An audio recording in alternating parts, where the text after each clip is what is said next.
Muchas gracias. Okay. The title of my presentation is a little different than you might expect. It's about anticipation. There's several kinds of anticipation. There's the kind of anticipation you get before a good meal, or before your first kiss, or when you're getting married. But there's also the anticipation that comes from being able to know ahead of time what someone else wants. When you can show someone that you've been paying close enough attention to them that you know what they need and you make it available to them before they ask you, that's the highest form of service. You've probably noticed that when you go to a good restaurant and you're drinking, you're eating, and you decide, I'm thirsty. And all of a sudden, the waiter brings some water. He or she is anticipating your needs. So my proposition to you today is that all the technology and all the marketing in the world, if it's applied to anticipating your customers' needs, creates a win for everyone. Your customers get better service, your employees are more engaged, and you get more profit. So let's get started. Customer experience has the potential to change your business. You've probably heard that any new thing in marketing can change your business. Quality, electronics, whatever. But what it takes to change your business is a change in your head. You need to think a little bit differently in order to get the results that the new technologies and the new buzzwords like customer experience promise you. So what I'd like you to do is just for an hour, just for the time that we spend together, I'd like you to suspend your disbelief. I'd like you to imagine that it is okay to think a little bit differently about business, that it is okay not to focus only on making profit, but it's a good idea to think about how you can use the resources of your business to create value for your customer. You see, when all things are equal, and we live in a very commoditized world, the company, the brand with the better customer experience is the one that wins at checkout. Customer experience can change your business from the outside and from the inside. I often am asked, how do you go about designing experiences? Well, you think about designing them from the outside back in. You stand in the shoes of your customer, you look at your business, and you see what's wrong with it, and you go about fixing it. Half of the work in innovation is about figuring out what to do.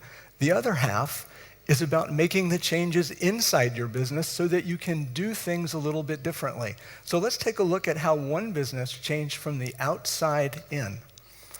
So change from the outside in. What happened with Tesco is they changed their business by making it different for customers first and then letting the employees catch up. The change to their store business was zero, meaning the employees didn't have to learn anything new. The change to the outside business and the stories that were told was absolutely tremendous. You can imagine how people in Korea were talking about, oh, where did you shop? Oh, I shopped at the bus store. My order came on time. I got a free gift when I found my stuff at home. Those were the things that happened. Cisco has a video, which you can't see, that describes what shopping is like when you change from the inside out. I'll make these videos available to all of you with a link that I'll give to the folks at ICOC, and you can see them later. The shopping video of the future shows a couple of girls that are just making some movements like this. And there's a cute music. And what she's doing is shopping. But you know the Microsoft technology called Kinect? She's using her gestures to actually shop for clothes, and the dress is being put on a mirror image of her. So it's a quite fascinating video. When you use technology not to sell people things, but to give them better service, you learn a lot, and the customers are happier at the same time. We'll talk about that in just a minute. There's a formula for customer experience that I like to use, and basically, it's this. It looks complicated, but it's very, very easy. It's something you can teach to your people tomorrow. It starts off like this. Customer experience is everything your brand does for your customers. For, in this sense, means as a purposeful and meaningful and valuable gesture. and everything your operations and your business and your call center and your cash wrap do to them. How many of you have businesses that do more to you than for you? Wait on hold, enter your code 4 times, 5 times, 6 times.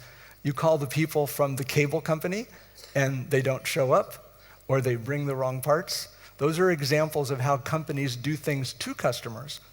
So everything you do for them and everything you do to them is customer experience. But there's one more part that separates customer experience from service, and that's how you make people feel.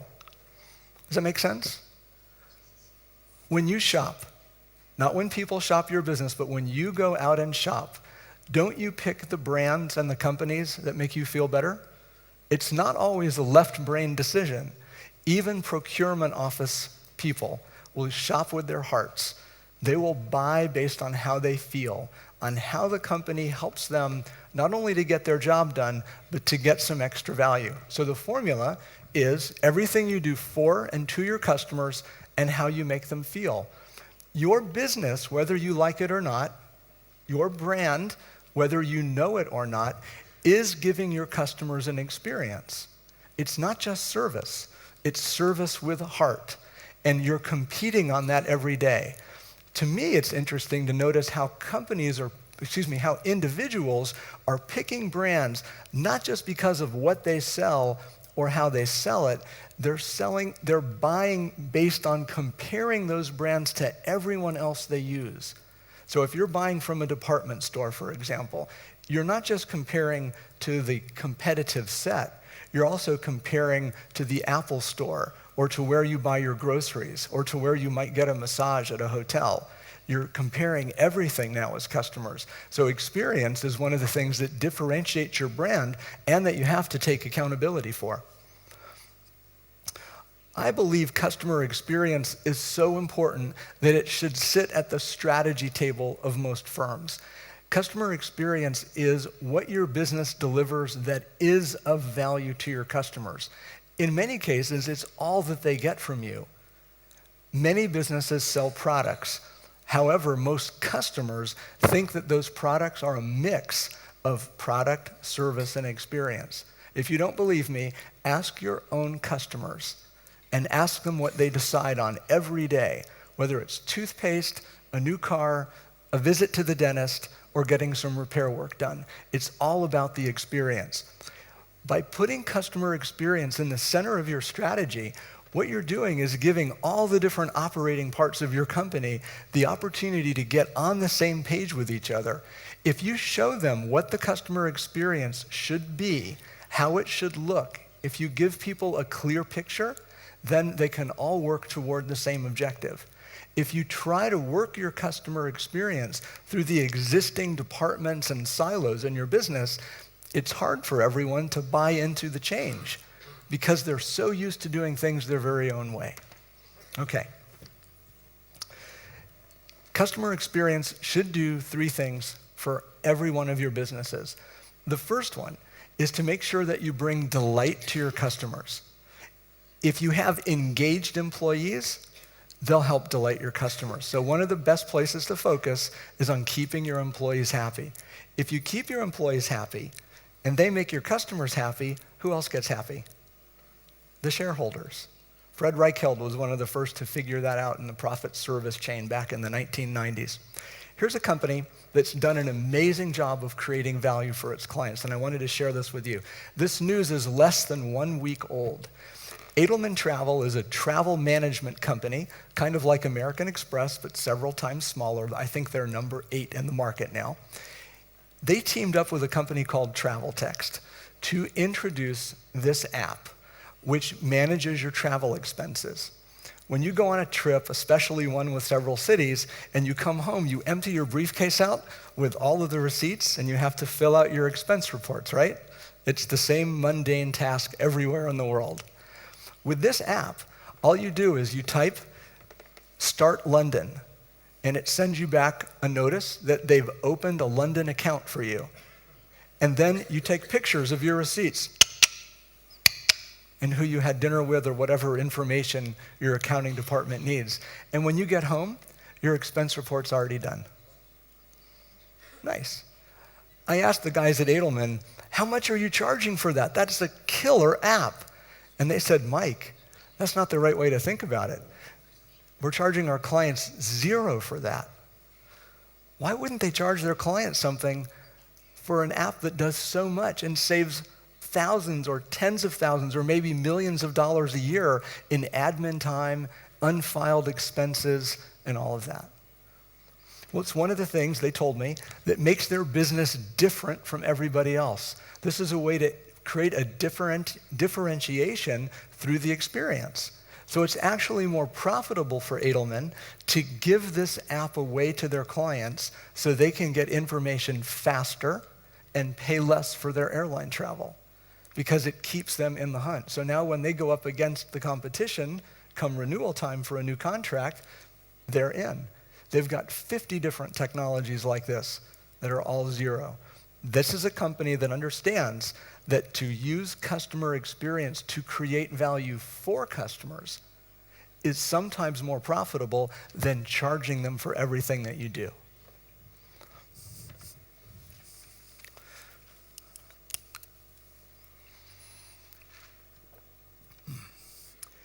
I live in Atlanta, Georgia, which is home to Delta Airlines. In the 1950s, airline travel was one of the most exciting things that the average citizen could do. People would get dressed up in their very best clothes, the kids would be well behaved, and they'd all go for an exciting meal in the sky. Well, that was then, a long time ago, and now what they're doing is taking everything away. I wonder if your airlines are the same here, but they used to give us free lunch, and then they took that away. And then they used to give us lunch, but only on flights of 5 hours. And then they took that away, and you have to pay for it. Then we were very excited because they gave us a 1-ounce bag of peanuts. And 1 ounce is about 28 grams of peanuts. Well, on my last flight, it went down to half an ounce. And I heard from one of the analysts at the airlines that they actually calculated the cost of flying a half an ounce of peanuts across all of their flights, and they decided it was too expensive. So the companies that are taking things away are kind of getting into trouble. Value comes from more than just service and things. Value comes from creating emotions and giving people a sense of more than just the product or service.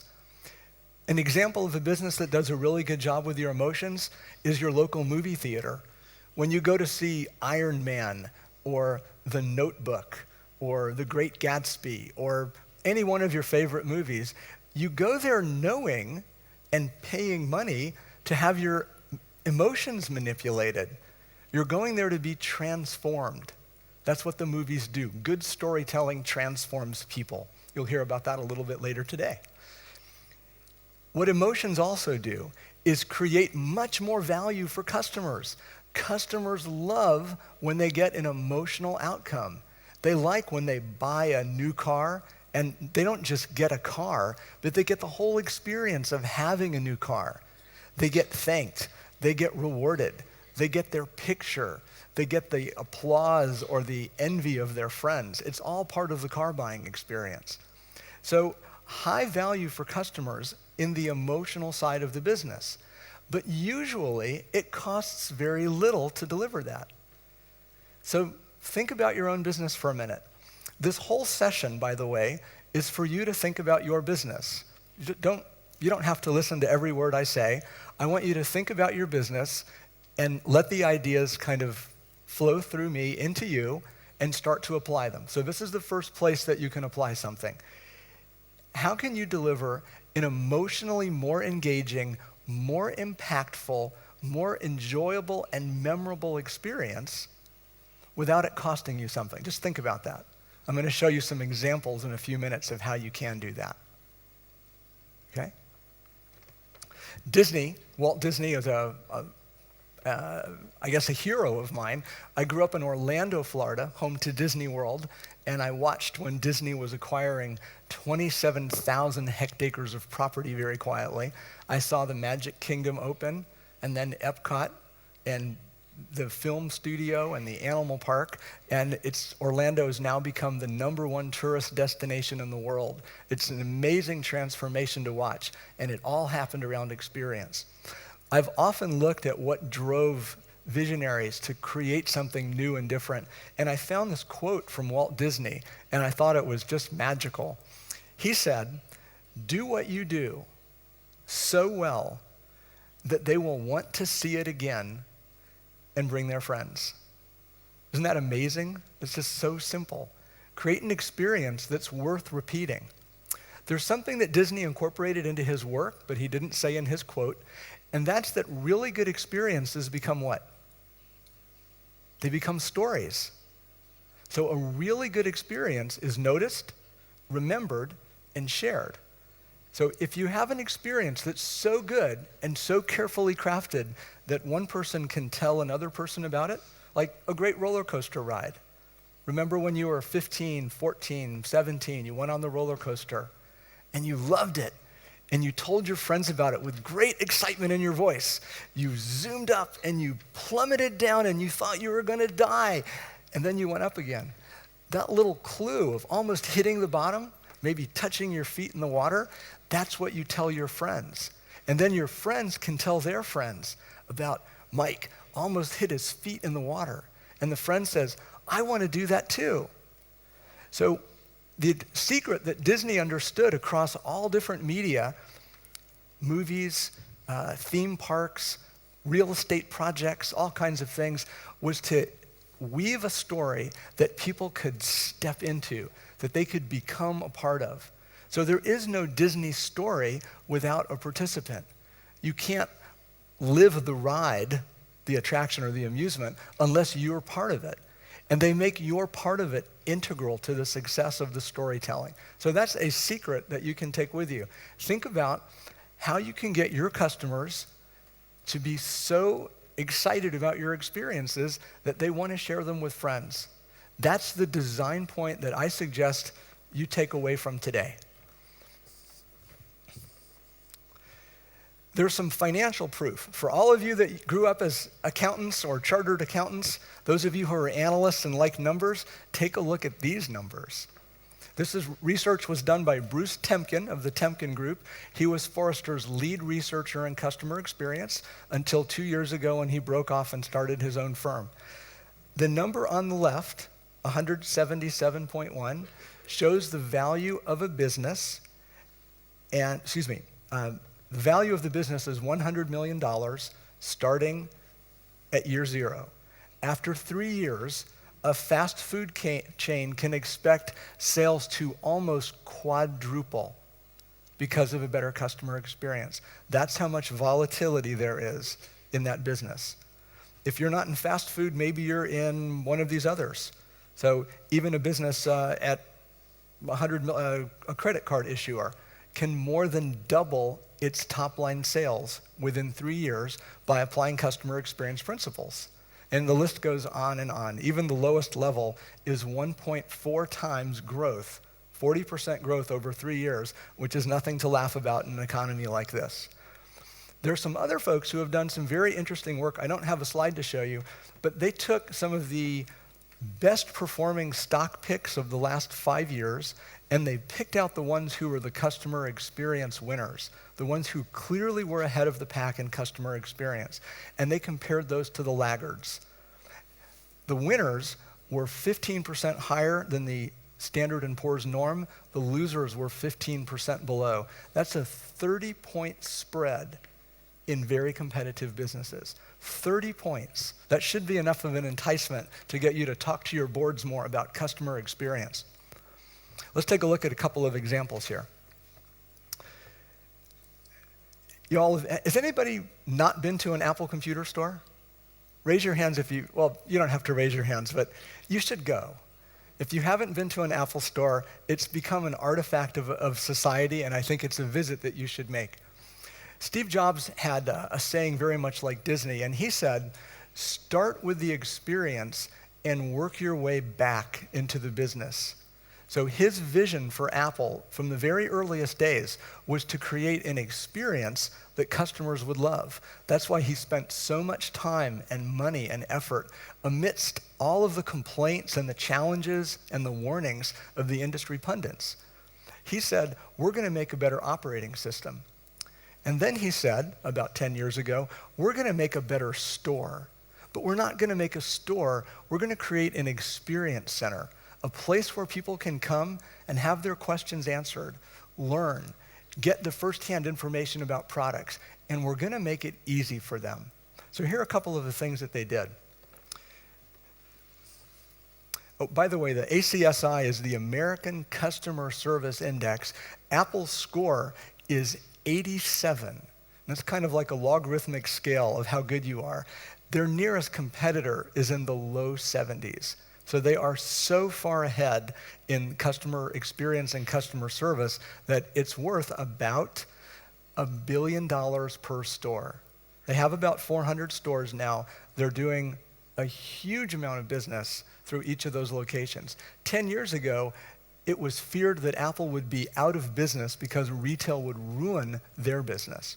So what's interesting is they've put their entire store into an app. And much like the folks at Tesco, the Apple Store app actually does something. It makes the store easier for you to use.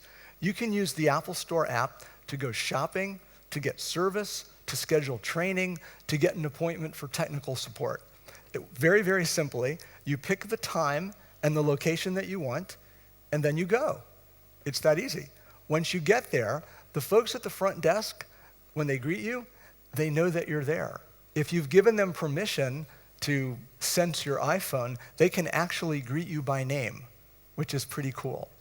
Now, that's using anticipation. It's using technology with the customer's permission to truly enhance the experience. Oh, hi, Mike. You're here to get your Mac fixed. Let's get you started right away. We have somebody waiting for you. Isn't that better than having to wait or fight in line to get some attention? It's nice to be greeted like that. What you see in front of you is a picture of Apple's tablet computer called the iPad. Next to every single item in the store is a smart sign, as Apple calls it, with an iPad in it. And it gives you all the information that you need. Apple's Apple Store app makes it easy for you to get to the store and to use your time wisely. So before you even arrive, the company knows who's coming, what they need. It's not very hard to staff that way. You know in retail that if you have too many people on the floor for the volume of customers, you're losing money right out of your pocket. If you don't have enough people, you're losing sales. So that doesn't happen at the Apple Store as often. By scheduling, the customer is sharing their intent with you, so you know who's coming and what they need. How hard is that to schedule? It's very easy. To make it easier in-store and to reduce the stress for their employees, they've put this application in. And right here is a little button that says Ayuda, assistance. And if you press that button, their technology will send the most able, most capable assistant who's available right to you so that you can get your question answered right then and there. Now think about that. Doesn't that make you feel royal? Very well treated? Now step into the shoes of the employee. Again, customer experience is all about being human. If you're in an Apple store and you know how busy they are, and you get pulled by one customer and then pulled by another and pulled by another, you get stressed out. But if you get a page that says, go visit Sally on table 4, and you walk over and you help Sally, and Sally's ready for your help, and you have a quick conversation and then she's done, you can go on to the next person and you're not stressed. So this is brilliant use of technology because it provides a better customer experience, a more engaged employee, and more profit. The profit comes from higher capacity for each person in the store. So you get better utilization and a better experience at the same time. The trick is to just keep these things in mind and design for them at the same time. Here's another store concept that you may have heard of. It's called Build-A-Bear Workshop. I hope it wasn't something I said. Build-A-Bear Workshop is a teddy bear store that's about 12 years old. When it started, it was a phenom and had very rapid success. When you go into the store, you're greeted by a wall of empty teddy bears. What could be sadder looking than a teddy bear with no life in it? Well, it's up to the kid to put life in the bear. So they go through 5 stations. Once the girl or the boy picks their to-be new friend, an empty bear shell, they go over to a filling station where an assistant fills the bear with fluff. So it kind of fills up with pillow material, feathers or whatever it is. And you see the girl smiling because the bear's face starts to take shape. And then it gets very sentimental. Then the little girl picks a heart, she makes a wish, she kisses it, and she puts it in the bear just before they stitch it up. All the girls are going, aw, and all the guys are going, But that's what makes the experience so memorable. It's not the bear or the quality of the bear, whether it's a gooned $100 bear or a cheap $2 bear made in Southeast Asia. What matters is that you gave it with a friend. Grandma gave it to the grandson. A boy gave it to his girlfriend, or vice versa. It becomes an experience, and it becomes unforgettable. They even have a thing where you can, in addition to putting in a heart, you put in a recording device, another piece of technology, but you put it in the paw so that when the little kid squeezes the hand, and it says in grandma's voice, "Hi, Joey, I love you." And then Joey can go to sleep with a big smile. So that stuff is priceless, and that's what they make the experience on. The interesting thing about this store concept, though, is that it's almost illegal because the store is a factory and the children are the laborers. So from a product management perspective, they never have sales because they only make product to order, right? And the back of the store is very small because all that stuff can be packed in very small. Nothing has to come in a pretty big box with wasted space. So logistically, it's also in the phenom category. Oh, by the way, the marketing for this product starts at the end, not at the beginning. When you finished building your bear and getting clothes for it, you give it a birthday, you give it a name card, and you put in your own birthday. Of course, that's done with parents' permission. And then the marketing cycle starts. So Build-A-Bear will contact you on your birthday and on your bear's birthday. Okay? So you keep the conversation alive. You also know how old the child is and how many children are in the family. So that situational marketing works very well. When they're in the age range, you market. When they age out, you stop. So it's very, very cost effective. So you can see how customer experience design at the heart of the business is actually a fabulous strategy. Here's an example of Tesco again with a picture. This is the video that I couldn't show you before. One of their other implementations is bus stops. And when you're standing in a bus stop, you can only look for the bus so many times before your back hurts and it's kind of boring. So now they use the bus stop as a giant picture, and you can order the things you want with your phone. And when you get home, there's the order waiting for you. And you can tell them what time to come. Fabulous turn of events, especially in an economy where people don't like to go shopping. It's hard to shop. So the service doesn't just get them their groceries, it gives them free time. It gives them options on working longer or visiting with friends, and that is an amazing emotion, the idea of freedom. Okay, we're going to move forward now. I want you to think about 3.5 things. The first one, think about committing your business to your customers. Forget about your shareholders for a minute.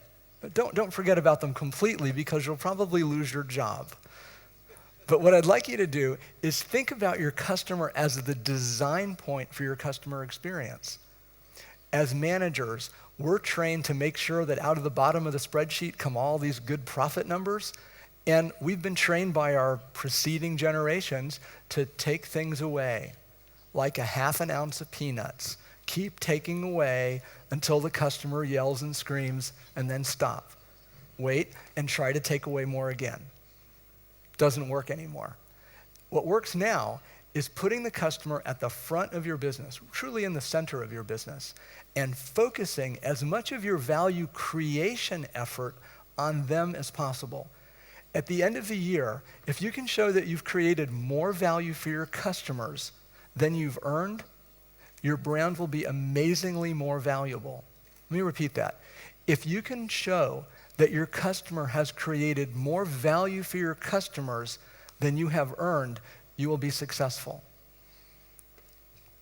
Does that make sense? I haven't felt any tomatoes yet. What that means is the following. If you're in business to make money, if you deliver a service, your job is to create value for your customers. You get to keep a piece of that value as your profit. Profit does not come before service. In the cases where it does, the business's brands tend to fade. They become irrelevant. They drop out of the Fortune 500. Think about it. The companies who've dropped out of the Fortune 500 focus on the shareholders. I'm not saying don't pay attention to shareholders. That would be heinous. That's silly and stupid. What I am saying is, from a customer experience perspective, put your customer first and see how much value you can give them. Because the more you do, the more they will reward you with better stories, with repeat purchases, with sharing with their friends. The second thing, find out what your customers want most, and it might not be your product. Like in the case of McDonald's, do people really want a McDonald's hamburger? Or do they want a food experience that won't disappoint them? Or a time when their kids can play? See, it's a product and a service together. So if you become best at delivering what your customers want most, you will be the number one provider in that category. And it's not a category based on how you see your customers. It's a category based on how they see you. I guarantee you that your customer's view of its suppliers is very different than your view of your customers and the segments that they're in and the market types and the demographics and psychographics. Customers don't think that way. You don't think that way. You are not statistics. You are people, and you like to be treated that way. So the businesses that treat the customers the way they like to be treated and become very good at it are the ones that win the customer experience game. You want to design your experience to do three things. The first one is to delight customers. I think you need a balance of the three. I usually design for customers first. That's my personal practice. Second, I design for employees. If the employee's not happy, the customer's not happy, the shareholder's not happy. So you can start anywhere you want because you need to hit all three targets with a single arrow. Good design means you lift all three goals at the same time. All right. Oh, darn. I'm kidding, guys. This is a Macintosh.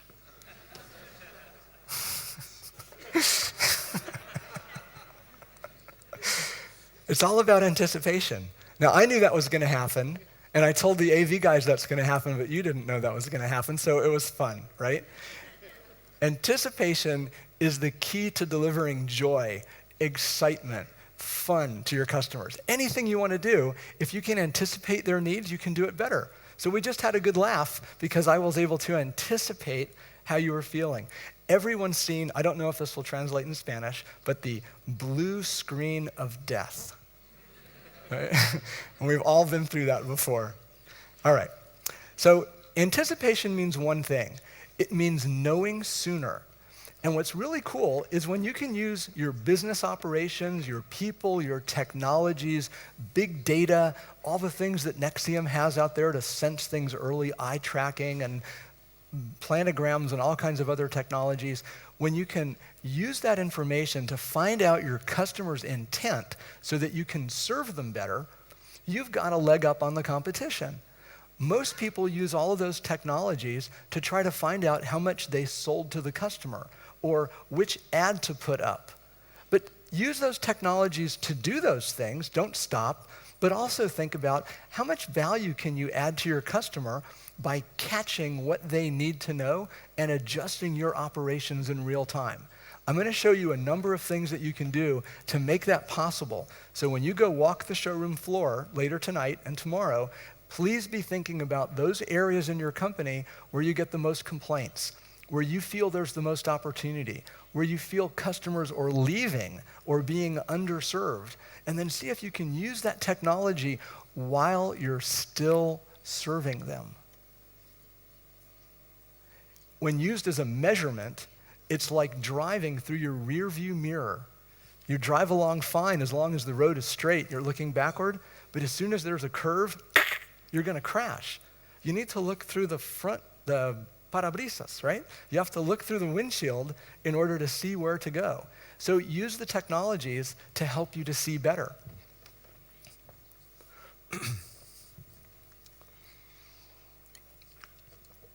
There's really no hocus pocus to anticipation. It's really a lot about science. When you know what your customers want sooner, you have the opportunity to serve them better. These are just different words for what I said a couple minutes ago. You get a better experience at a lower cost if you know what your customers want early. Remember the Apple example? They know who's coming in and what services they need, so it's easy for them to staff the right number of people. No labor overcharges, no sales shortages. It's a piece of cake. They use the information as they're serving the customer. If you do it in the other direction, if you use the technology to serve yourself and then your customer, you're going to be one of those brands that disappears because customers won't stand for that. This is the suspend the disbelief moment. Think about that. Use the technology, use anticipation to create value for your customers, not leverage for yourself. If you do things for your customers, you will get your fair share. They will reward you with repeat purchases, bigger tickets, stories that they share with their friends. So here are a couple of very low-tech examples that you can use. These are real stories from my life. So these are, the source is me. So this first one is a hospital. I went in for a surgical procedure about 4 years ago, and everything's fine. I'm obviously much better now. Don't I look better than when I was in the hospital? So I'm in the hospital, and the nurse comes in, and she says, "Hey, Mr. Wittenstein, let me tell you about your room. This is the telephone. This is the TV remote control." Yeah, I get it. Is there anything I can do for you? No, I'm here for an operation. I just got here 10 minutes ago. What do you expect? Are you sure? I'm happy to get you something. No, there's nothing really that I need. Well, can I get you a popsicle? Maybe a piece of, some ice cream or something? Yeah, then she had my attention. So I said yes to the popsicle. And what I found out is when I was so curious about this behavior that I spoke with the manager of the hospital, all the nursing staff. And she told me that research in hospitals shows that if you use all the positions that touch the customer, the nurses, the orderlies, the phlebotomists, the people who take your blood, and the doctors, if they all are trained to ask, "Can I get you anything? It's okay, I have time," then the incidence of pushing the little button that calls the nurse goes down by 37%. So now the nurses aren't stressed out. Everybody feels like they're getting better service. The scores go up for service, and the patients aren't as worried either because they know it's only 59 minutes and a half until the next person comes in the room. Very clever. And how much did that cost? A popsicle. 20 centimos, just very little. All right, next one is Starbucks. I actually saw this example. Starbucks is known for very slow service, right? Everywhere in the world, slow service. In the drive-thru, on the other hand, they need to move those cars pretty quickly because most Starbucks, where I live, do more business in the drive-thru than they do inside the store. So they've got to move quickly. So what they do is they use the security camera, and people were taking pictures with their iPhone of the security camera, just like you see here, and they were putting the customer's order on the picture. So when the blue Chevy comes around the corner, you start preparing the double caramel macchiato, hold the cream. Okay? Pencils, camera, anticipation strategy. Very, very simple. Oh, did you check that out? That's a Spanish license plate, so. Okay, we went over the Apple, I think it was. We went over the Apple example already, so we don't need to repeat that. Now, let's take a look at some of the technologies. I'm happy to stick around for a few minutes after the Q&A if you'd like to ask more questions. We're going to go through this very quickly, but you'll have this page of the presentation. These are all technologies that you can use, all techniques. Some are easy, some are a little more complicated, but think about the ones that are right for you. You do not need to use all of these, just one or two to get started. The first one is mystery shopping, cliente misterio. It's changed a lot in the last few years.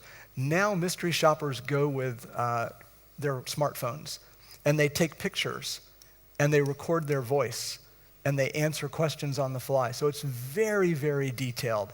And the amount of information you can get literally from hundreds of your stores on the same day, so you can do comparisons, is absolutely amazing. Some of the more advanced mystery shopping services can give you qualitative feedback as well. They can tell you, what should the experience be like? What would I like to see? What kind of service are your competitors doing that you're not? So mystery shopping, very easy one if you have lots of locations. The second one is a simple interview. How many of you have the opportunity, think to yourself, to actually talk to your clients? What if you could find out what they wanted and how they wanted it? And then you were able to orchestrate those services and resources from your business for them. Well, a car dealer that I worked with, one of those 300 companies in Atlanta, had 17 dealerships and 7 brands. So we thought it would be really interesting. I don't know how you buy cars in Spain, but in the United States, it's not a lot of fun. It's very complicated. It's often a rude experience. So we thought if they had an iPad or a tablet computer, we could ask them any questions in any order that they like. Is color most important? Is price most important? Is the horsepower most important? And as we start clicking on their interests, a picture of the lot, the parking lot, with all the available cars that match those criteria would appear in real time, kind of like a Google map when you type restaurants, but it would be all the cars. And then if you expand that out, you could show all the cars in the Southeast United States or in the entire country, or you could look at the production coming up for the next 3 months. By putting the customer in control, they become much more able to make the trade-offs involved in a complex car purchase. I don't know if this story is connecting with you because I don't know how many of you have gone through the pain and misery of buying a car in the United States, but it's a very good example to just do some interviews. On the notion of big data, there's all kinds of information that is being created right now that you can tap into as late as the moment of purchase at the cash wrap. We can go over some examples a little bit later if you like. I think we're out of, we have some video. This video was done in 1999. It's the first customer experience project I did while playing the role of e-visionary at IBM. We used customer experience. Let's bring the sound down. I think I can do that. There. We used customer experience to paint a picture of a feasible scenario. What might one future for Wingate Inns look like? And we came up with this story of a very slow woman. No? What we did is we put 15 different IBM technologies into a 3-minute video. So she walks up, she checks in with a kiosk. The kiosk handles her frequent flyer miles. She forgot to check in at this hotel. She checked in another country. She forgot. It made the reservation automatically. It used her profile to book the exact correct room. It awarded her points, and it offered to make her next reservation for her because it saw her airline itinerary. All of that in 1999 as part of an IBM project. So customer experience design can be used to see the future. In retail, here are some of the analytics that are available to you. Some of them are available on the showroom floor. There are technologies that let you count people walking in. and count people walking out. What can you do with that information? People walking in, people walking out. If you're in a fast-paced business like a quick service restaurant, you can start cooking more French fries or more hamburguesas or whatever you need. If you're trying to understand what time of day you're busiest so you can book your employees at the right time, you can use these $100 counters and some inexpensive software to find that out. You can also find out how long people stand and stare at something while they're deciding. There's some interesting technologies that you can see. If you know what they're looking at, you can probably ascertain, especially if you ask them directly, what they need to know in order to finish their buying decisions. Heat maps were invented, I believe, around watching people go through websites. You can go to Google Analytics and see examples of that. Now with video analytics, you can take pictures of people from the sky, from the ceiling of the store, and find out where they spend the most time. Those are your most popular areas. If you're a retailer, you should be charging more for that space. If you're a producer or distributor, you should be vying for that space. It also helps you to understand how customers flow through the store. You can see the path that they take. This is very related to path to purchase inside the store. You can make a lot of changes at the very last minute with path to purchase information. Queuing is also a big issue for customers. It's one that's very difficult for retailers to respond to. If you know in 30-second increments how long the last person in line is going to have to wait, if that's a 5-minute wait, it's time for you to send someone to open a new line. The same software that measures how long the wait time is can send an email or a page or a text off to the people that are on break and get them to come up front and start getting those lines down. That's a great advantage for everyone. It's a better experience for the customer. It's great when all the customers see you go open a new drawer, and it raises your sales per hour. It's a win for everyone. So use the technology to serve, not just to sell. Wi-Fi. Everyone carries a Wi-Fi device. It's constantly contacting at least 2 cell towers. You can use that information to find out roughly, within a couple of meters, where people are in the store. You don't know who they are, but you know where they are. It's just like a heat map. It's another way to sense that. There's a service that I know of that's $200 a month. That's like 160 euros a month for a store to be able to find this out. If you've got 50 stores or 100 stores, you should be playing with these technologies and putting them in at least 1 or 2 of your stores so that you can learn from them. All right, mobile research, very cool. The video won't play, but there is a technology, you can see the logo right here, called Ethos. Very inexpensive. Ethos is an app for your remote control, for your smartphone, and it lets customers create an account and start mapping their day. Well, I woke up this morning, I was pretty tired. This is what my sink looks like. And this is the brand of toothpaste I use. And here's my watch. I spent about 4 minutes brushing my teeth. It's silly for me to go through this with you, but it's amazing the kind of insights that people will give you if you ask them nicely and maybe provide a small incentive. You can get into the lives of dozens or hundreds of customers to find out how they're using your products, what they really need, so that you can figure out that big promise, that big differentiation that you can make to them using this kind of product. The most important thing, this one you've got to see. This one's pretty cool. Let's hope this one plays. So we set out to evolve Sound the up? checking process by creating a seamless method for checking in and getting deals. Cameras have been developed to identify face deals participants in a matter of seconds. To get started, log into Facebook and grant face deals permission. Next, verify your likeness to complete your profile. I'm going to talk you through this. There was a box that said face deals. It takes a picture of you as you walk into the store. If you have an account, it will automatically check you in by just registering your face. You don't have to touch anything. You don't have to sign into anything. It looks at your face, it does the facial recognition, and it proceeds to do the best deal possible for you. Okay? That's simple. So checking in can be part of your experience and not a hassle for customers at all. All right. This one's also Very cool. I know we're almost at time right now. This was done in 1998 by IBM. Let's see if it'll start. Well, if you want to come see it later, I'll show it to you. I apologize. This is one of the most exciting things I've seen in the last year. It's a mid-experience spoken feedback tool. And the way it works is at a hotel, there's a little card that goes next to the phone.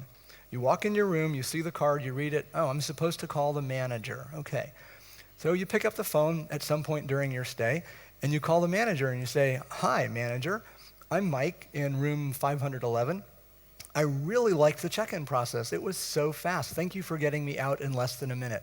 Or, "I can't believe how smelly the breakfast area was. Ugh, the service was terrible. You've really got to do something about that." Or, "My air conditioning doesn't work. It's too hot or it's too cold." So what happens is their voice recognition technology turns your spoken comments into text.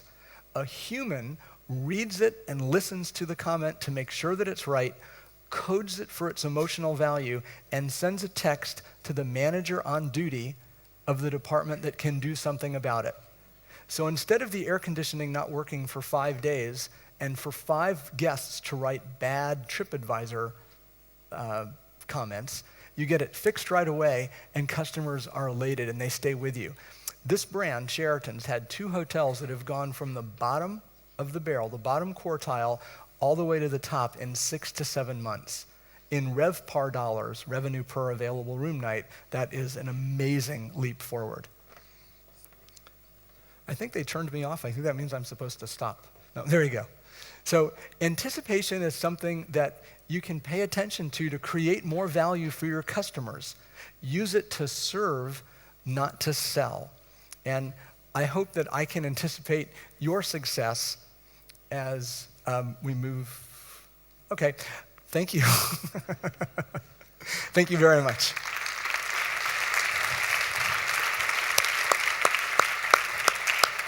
I think we have time for a couple of questions.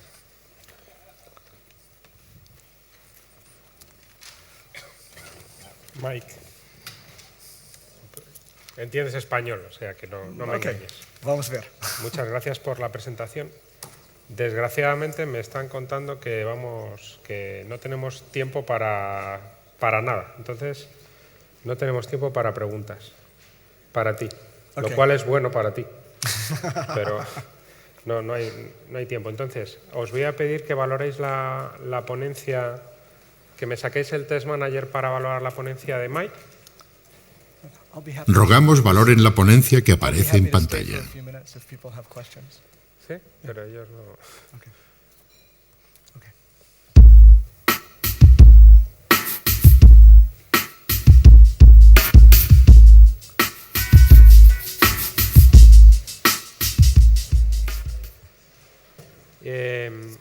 Y mañana simplemente deciros que empezamos media hora antes que hoy, empezamos a las 9:30. Pues un fuerte aplauso para Mike y muchas gracias, Mike, por todo.